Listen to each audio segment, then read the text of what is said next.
नमस्कार, बहुत स्वागत है आपका। मैं हूं आपके साथ नेहा दुबे। मुख्यमंत्री विष्णुदेव साय ने युवा उत्सव 3.0 कार्यक्रम में शामिल हुए और ये कार्यक्रम भारतीय उद्योग परिसंघ द्वारा राजधानी रायपुर के दीनदयाल उपाध्याय ऑडिटोरियम में आयोजित किया गया। विष्णुदेव साय ने संबोधित करते हुए कहा कि प्रधानमंत्री मोदी ने आत्मनिर्भर भारत का नारा दिया है और वो हमेशा कहते हैं कि युवाओं को जॉब देनी चाहिए या जॉब गिवर बनना चाहिए, ना कि जॉब सीकर। बता दें आपको कि निश्चित रूप से विकसित भारत बनाने की सबसे बड़ी जिम्मेदारी युवाओं पर है और इस लक्ष्य को पाने में छत्तीसगढ़ की युवा शक्ति की महत्वपूर्ण भूमिका है। मुख्यमंत्री साय ने कहा है कि ये खुशी की बात है कि आपने प्रधानमंत्री नरेंद्र मोदी के विकसित भारत की संकल्पना को अपने आयोजन की थीम बनाया है और युवा उत्सव के दौरान ही अलग अलग विषयों को लेकर पैनल डिस्कशन होंगे, जिसमें युवाओं के लिए उद्यम में अवसर पर बात होगी। CII और यंग इंडियंस की इस पहल से वर्तमान और भावी पीढ़ी को सफल उद्यमी बनाने के लिए प्रेरित किया जा रहा है। उन्होंने कहा कि उद्योग जगत नए जमाने की प्रौद्योगिकी और रोजगार जरूरतों के मुताबिक स्किल डेवलपमेंट करने और शिक्षा के देने की बात पर जोर दे रहा है। इसी कड़ी में हम प्रदेश के आदिवासी बहुल क्षेत्र के युवाओं को अब रोबोटिक और आर्टिफिशियल इंटेलिजेंस जैसे तकनीकी विषय पढ़ा रहे हैं। प्रदेश के स्कूल में स्किल डेवलपमेंट का कोर्स शामिल करने से पढ़ाई के साथ ही बच्चे हुनरमंद भी हो रहे हैं।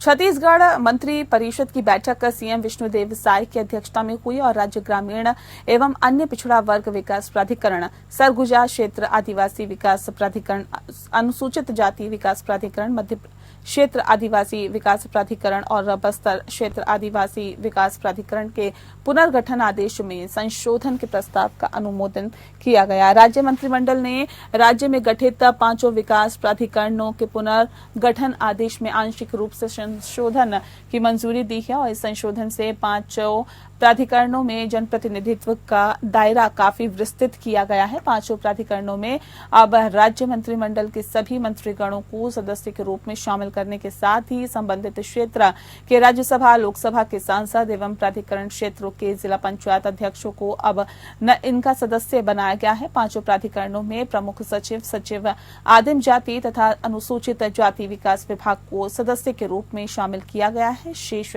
सभी सदस्य यथावत रहेंगे।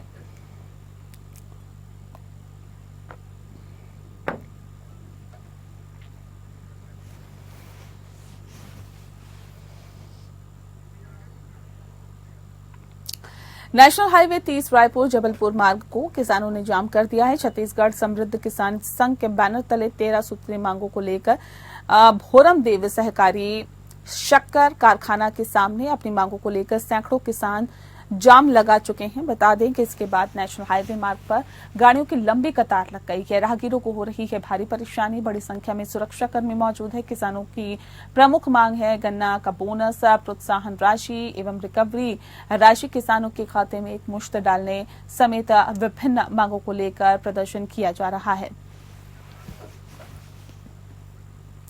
कवर्धा में हुए युवा की पुलिस कस्टडी में हत्या और मृतक की माताजी पर हुए अत्याचार, नग्न करके मारपीट और छत्तीसगढ़ में लगातार बढ़ रहे अपराध के खिलाफ 1 दिवसीय छत्तीसगढ़ बंद प्रदेश कांग्रेस कमेटी के निर्देश पर शहर जिला कांग्रेस कमेटी के नेतृत्व में रायपुर शहर को पूरी ताकत से बंद कराना और सभी वार्ड अध्यक्ष, पार्षद, छाया पार्षद एवं ब्लॉक अध्यक्ष, वरिष्ठ कांग्रेस नेतागण और कार्यकर्तागण से अनुरोध है कि अपने निवास के आसपास के सभी स्कूल फोन करके बंद करने को बोले और एक साथ एकत्रित होकर पूरी ताकत के साथ व्यापारियों एवं लोगों से हाथ जोड़ते हुए बंद कराएं एवं छत्तीसगढ़ बंद को सफल बनाएं। छत्तीसगढ़ भारत स्काउट और गाइड्स के 19वें राष्ट्रीय जम्बूरी और प्रथम विश्व गर्ल गाइड्स जम्बूरी की मेजबानी करने जा रहा है, जो कि छत्तीसगढ़ राज्य के लिए एक ऐतिहासिक उपलब्धि होगी। ये जानकारी छत्तीसगढ़ स्काउट्स एंड गाइड्स के राज्य अध्यक्ष एवं रायपुर सांसद श्री ब्रजमोहन अग्रवाल ने दी है। प्रेस क्लब में आयोजित पत्रकार वार्ता के दौरान अग्रवाल ने बताया है कि ये कार्यक्रम भारत स्काउट्स और गाइड्स के हीरक जयंती वर्ष के दौरान आयोजित किया जाएगा, जो सेवा और सशक्तिकरण के 75 वर्षों की स्मृति में आयोजित किया जा रहा है। हीरक जयंती उत्सव नवंबर 2024 से शुरू होकर नवंबर 2025 में हीरक जयंती समापन समारोह 19वें राष्ट्रीय जम्बूरी और प्रथम विश्व गर्ल गाइड्स जम्बूरी के साथ समाप्त होगा। जम्बूरी का आयोजन नवंबर 2025 में किया जाएगा। इस अंतर्राष्ट्रीय कार्यक्रम में भारत समेत करीब 125 देशों के 35,000 से ज्यादा प्रतिभागियों की शामिल होने की संभावना है। जम्बूरी का उद्देश्य मुख्य रूप से स्काउट्स और गाइड्स को राष्ट्रीय अंतर्राष्ट्रीय स्तर पर एक मंच पर जो है वो उपलब्ध कराना है, जहां गाइड्स के एक साथ रहकर अपने अनुभवों को साझा करते हैं और जिससे कि उसमें सेवा भाव और नेतृत्व क्षमता का विकास होगा। साथ ही सांस्कृतिक क्षमता का भी आदान प्रदान होगा। इसके अलावा कौशल विकास, शिक्षा और सामाजिक मुद्दों पर चर्चा होगी। साथ ही हस्तकला में प्रशिक्षण दिया जाएगा। अगली खबर का रुख करते हैं। बीते दिनों छत्तीसगढ़ पाठ्य पुस्तक निगम द्वारा छापी गई शैक्षणिक सत्र 2024 से 25 की नई किताब को कबाड़ में बेचे जाने के मामले में अपर मुख्य सचिव को जांच के निर्देश दिए गए हैं। बता दें आपको कि जांच के उपरांत ही प्रथम दृष्टया लापरवाही सामने आई है। अपर पाठ्य पुस्तक निगम के महाप्रबंधक प्रेम प्रकाश शर्मा को छत्तीसगढ़ सिविल सेवा वर्गीकरण नियंत्रण तथा अपील निगम 1966 के निगम नियम 9 के तहत तत्काल प्रभाव से निलंबित किया गया। ये सुशासन की सरकार है। किसी भी अधिकारी या कर्मचारी के द्वारा अपने शासकीय दायित्वों के निर्वहन में लापरवाही बर्दाश्त नहीं की जाएगी और लापरवाही जो है वो अधिकारियों पर तत्काल कार्रवाई सुनिश्चित भी की जाएगी।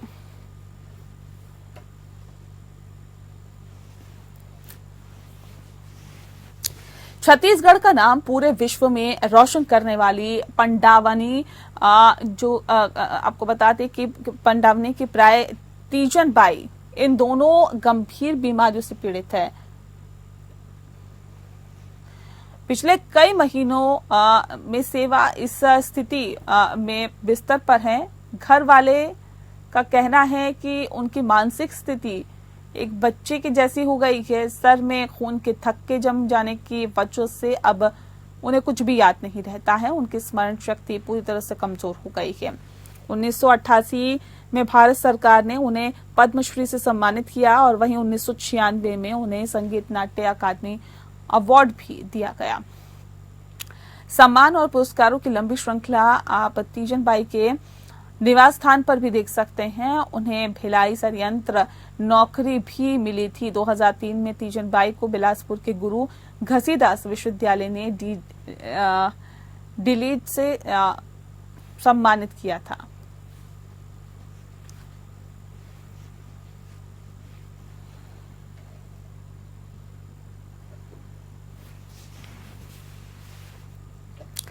नर्मदापुरम 1958 में बनी जनपद पंचायत की हालत खस्ताहाल हो गई है। अध्यक्ष, उपाध्यक्ष और सीईओ के चैम्बर्स की हालत भी खराब हो चुकी है। जनपद पंचायत के अध्यक्ष भूपेंद्र चौकसे और सीईओ हेमंत सूदकार की सकारात्मक सोच और बेहद तालमेल ने जनपद पंचायत के भवन को पूरे प्रदेश में एक मॉडल के रूप में तैयार कर दिया है और अभी कुछ दिन पहले ही सुंदरकांड के पाठ के साथ ही भवन का लोकार्पण हो गया।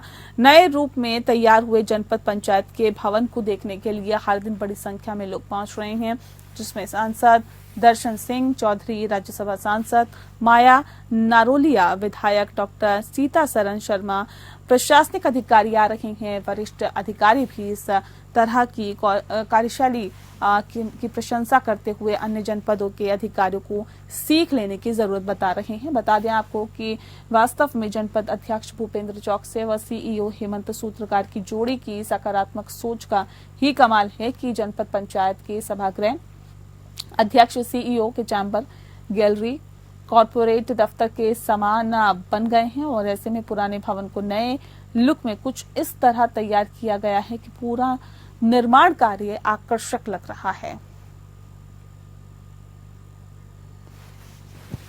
देखते हैं। बिहार के मुख्यमंत्री नीतीश कुमार ने सहरसा जिला अंतर्गत कहरा प्रखंड के ग्राम पंचायत दीवारी के अंदर स्थित प्राचीन मां विश्वहरा भगवती मंदिर के शिलापट का अनावरण किया, लोकार्पण भी किया। लोकार्पण के बाद मुख्यमंत्री ने मंदिर में पूजा अर्चना कर राज्य के अंदर सुख शांति और समृद्धि की कामना की। इस दौरान मुख्यमंत्री ने घोषणा करते हुए कहा कि पर्यटन विभाग के द्वारा अब हर वर्ष यहां विश्वहरा भगवती मंदिर महोत्सव आयोजित किया जाएगा। मुख्यमंत्री ने प्राचीन मां विश्वहरा भगवती मंदिर के परिसर का भ्रमण कर विकास कार्यों का जायजा लिया और मुख्यमंत्री ने मंदिर प्रांगण में पौधारोपण किया है और मंदिर परिसर स्थित तालाब में मछली का जीरा छोड़ा है। बता दें आपको कि मुख्यमंत्री ने कहा है कि मंदिर परिसर का सौंदर्यीकरण बेहतर ढंग से किया गया। अब यहां आने वाले श्रद्धालुओं को किसी भी प्रकार की असुविधा नहीं होगी, यहां आकर उन्हें अच्छा लगेगा। मुख्यमंत्री ने अधिकारियों को निर्देश दिए हैं कि इस सरकारी पोखर के किनारे सीढ़ीनुमा घाट का निर्माण कराए ताकि इसके चारों तरफ सघन वृक्षारोपण कराया जा सके।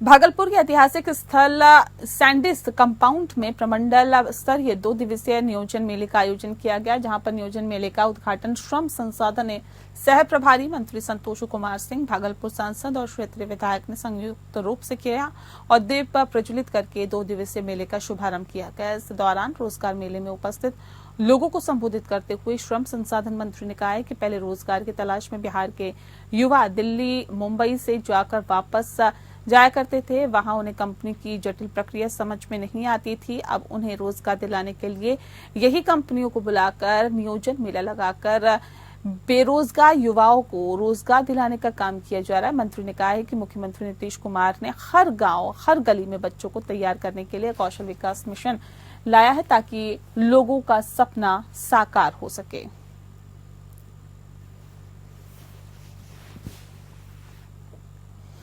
नवादा जिले के अंदर मुफस्सिल थाना क्षेत्र के कृष्णानगर महादलित टोले में आग क्यों लगाई गई, इसका खुलासा हो गया है। बताया ये भी जा रहा है कि भूमाफियाओं ने जमीन पर कब्जा के लिए बस्ती में आग लगा थी। ग्रामीणों ने बताया कि करीब 20 वर्षों से कृष्णानगर बस्ती में महादलित परिवार के लोग रह रहे हैं। जमीन पर भूमाफियाओं की नजर थी और कब्जा करने के उद्देश्य से रात में दबंगों ने 2 दर्जन से अधिक घरों में आग लगा दी। इसके बाद अब इस मामले में नवादा एसपी ने बड़ा एक्शन लिया है। बता दें आपको, दरअसल कृष्णा नगर महादलित टोले में बीते दिन हुए आगजनी और फायरिंग मामले में नवादा एसपी अभिनव धीमन ने बड़ा एक्शन लिया है। इस मामले में एसपी ने मुफस्सिल थाना क्षेत्र थानाध्यक्ष नीलेश कुमार को लाइन हाजिर कर दिया है। इसके साथ ही अब तक इस मामले में 28 नामजदों में से 15 लोगों की गिरफ्तारी हो चुकी है।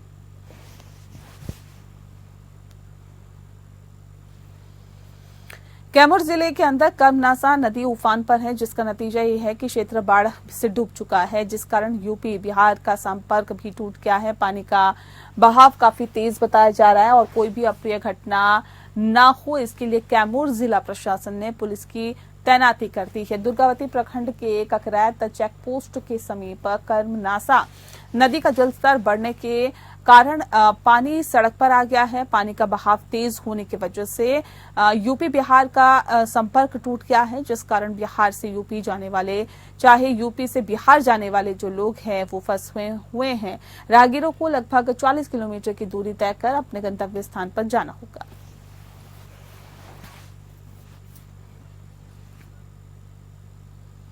बिहार के जमुई जिले में एक युवक से 2 लाख रुपए में पुलिस अधिकारी बनाने के नाम पर फ्रॉड हो गया। बता दें आपको कि युवक को नौकरी तो नहीं मिली, लेकिन वर्दी जरूर थमा दी गई और वो भी आईपीएस की। बता दें आपको कि जिसे पहनकर युवक पहले अपने गांव में घूमा और फिर शहर में ठग ने उसे एक नकली पिस्तौल भी थमा दी। शुक्रवार को सिकंदरा पुलिस ने फर्जी आईपीएस अफसर बनकर घूम रहे संदिग्ध युवक को गिरफ्तार कर लिया है। पूछताछ के दौरान फर्जी आईपीएस अधिकारी की पहचान लखीसराय के हलसी थाना क्षेत्र के गोवर्धन बीघा गांव निवासी भगलू मांझी के 18 वर्षीय पुत्र मिथिलेश कुमार के रूप में हुई है। मिथिलेश कुमार ने पुलिस को बताया कि कुछ महीने पहले उसकी मुलाकात खैरा के एक व्यक्ति से हुई थी। उसने 2 लाख रुपए में पुलिस अधिकारी बना देने का प्रलोभन दिया। इसके बाद पिछले महीने उसे 2 लाख रुपए भी दिए और मिथिलेश मांझी ने बताया कि पैसा ले लेने के बाद उस व्यक्ति ने उसे शुक्रवार की सुबह खैरा बुलाया और उसने एक सरकारी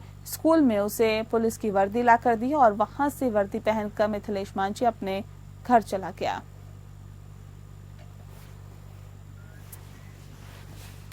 भागलपुर जिले के नाथनगर प्रखंड क्षेत्र के बैरिया घाट के समीप बाढ़ पीड़ितों को लेकर आ रही एक नाव पलट गई। नाव पर मवेशी और 1 दर्जन से ज्यादा लोग सवार हो गए, जिसमें बच्चे और महिला शामिल थी। नाव पलटते ही कुछ लोग तैरकर नदी से बाहर निकल आए और वहीं नाव की मदद से सभी को सुरक्षित बाहर निकाल लिया गया। वहीं मवेशी और सारा सामान पानी में बह गया था, कुछ पता नहीं चल पाया है। बताया भी जाता है कि सभी बैरिया गांव के हैं और अपने परिवार के साथ बाढ़ का पानी अधिक हो जाने के कारण अपने घर का सामान और बच्चों को लेकर सुरक्षित स्थान पर जा रहे थे, तभी यह हादसा हुआ।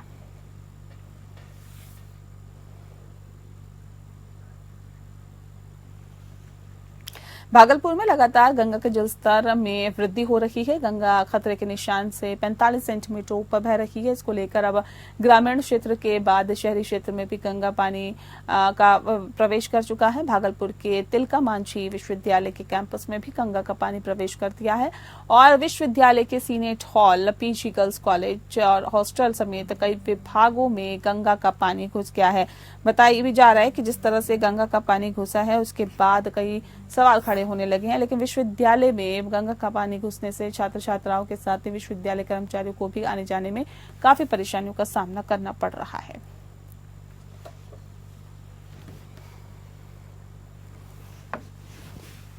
एसएससी सीजीएल को लेकर आज बोकारो के 64 विभिन्न परीक्षा सेंटर्स में आए परीक्षार्थी परीक्षा देने के लिए आए हुए हैं। राज्य सरकार के गृह विभाग ने निष्पक्ष एग्जाम करने को लेकर पूरी तरह से इंटरनेट सेवा को बंद कर दिया है, जिसमें ब्रॉडबैंड सेवा को अलग रखा गया है। सुबह से ही केंद्र में परीक्षार्थियों की भीड़ देखी गई। सरकार के इंटरनेट बंद करने के फैसले को छात्रों ने स्वागत किया है और कहा है कि व्हाट्सएप के जरिए पेपर लीक होने से बार बार परीक्षा देने की समस्या उत्पन्न होती है और हमारी उम्र भी बीतती जाती है और ऐसे में सरकार ने जो ये प्रयास किया है वह सराहनीय है और सभी एग्जाम्स में इस तरह की व्यवस्था को लागू किया जाना चाहिए।